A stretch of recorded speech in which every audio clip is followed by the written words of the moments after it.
Bonjour Véronique Riche-Flores. Bonjour Thibault. Vous êtes économiste, présidente et fondatrice de RF Research et je vous reçois pour commenter l'embellie dans les chiffres de la consommation des ménages en France. Alors pour rappel, le mois de février a été le troisième mois consécutif de progression et a porté la hausse à 1,8% en un an selon l'INSEE. Alors première question, comment est-ce que vous analysez les résultats? Est-ce lié uniquement au prix bas des matières premières? Je pense qu'il y a eu une multitude de facteurs en réalité. D'abord, le contexte domestique s'est amélioré. On en a vu les premiers effets à partir de l'automne l'an dernier. Et puis, l'épisode des attentats a eu effectivement un effet négatif. Ce qu'on constate, c'est que les ménages, la consommation des ménages a plutôt bien résisté. Donc, vous l'avez dit, 3 mois successifs de hausse. Alors, la consommation résiste. Pourquoi? D'abord parce qu'on a du pouvoir d'achat. On a retrouvé une croissance du pouvoir d'achat qui dépasse 2% l'an, donc c'est forcément un facteur favorable. Derrière, l'emploi commence à frémir, notamment dans les activités de services, etc., même si on ne le voit pas encore sur les chiffres de chômage. Il y a une véritable embellie graduelle, mais une embellie toutefois assez bien répartie selon les secteurs tertiaires essentiellement. Donc tout ceci effectivement encourage à la consommation. On aura sans doute un premier trimestre record. Alors la question maintenant, c'est quels effets sur la croissance est-ce qu'on peut anticiper? Est-ce que ces effets risquent d'être limités par une hausse des importations?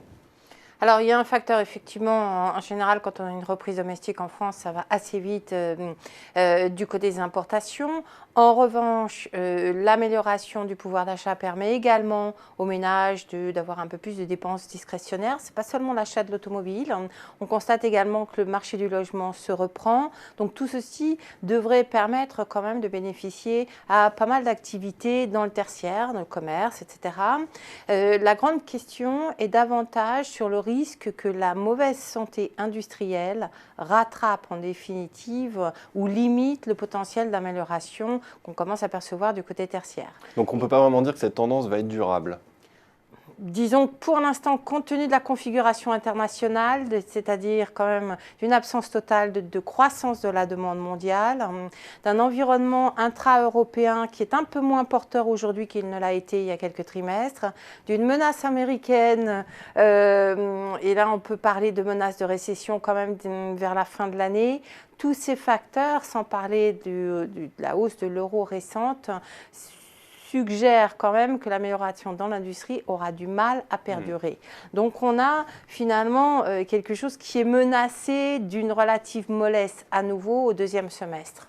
Il y a aussi, pour parler de la consommation des ménages, de l'inflation faible qui provoque des gains de pouvoir d'achat. Est-ce qu'on peut anticiper un retour des pressions déflationnistes dans les prochains mois ? Alors, on pourrait, je pense qu'un facteur, alors il y a 2 facteurs. D'abord, éventuellement, le prix du pétrole peut retomber. Ce n'est pas du tout exclu, ça fait même partie de mon scénario central. Mais enfin bon, on dira que le risque à ce niveau-là est quand même élevé de se tromper, en tout cas. Et donc ça, c'est un facteur qui peut à nouveau accentuer les pressions déflationnistes. On constate d'ailleurs que depuis le début de l'année, les prix à la production rebaissent de manière générale et assez inquiétante.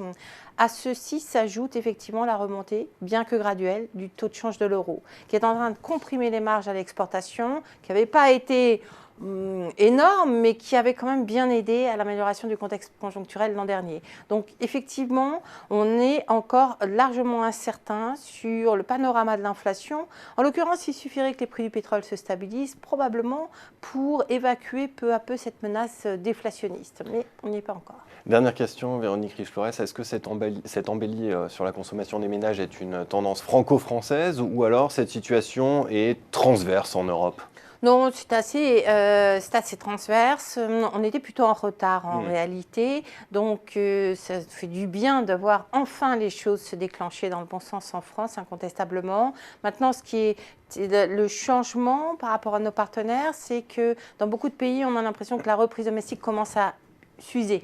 C'est un petit peu le cas en Espagne, c'est le cas de manière beaucoup plus notable en Allemagne et plus surprenante parce qu'on a quand même normalement cet afflux de réfugiés qui est source de demandes domestiques. Or, on le voit, probablement pour des raisons de crispation politique ou autres, les choses finalement sont moins favorables, les tendances sont nettement moins favorables que ce qu'on attendait. Eh bien, merci beaucoup Véronique Riche-Flores pour cet éclairage, ce décryptage de cette embellie sur le front de la consommation des ménages. Merci. Merci à vous.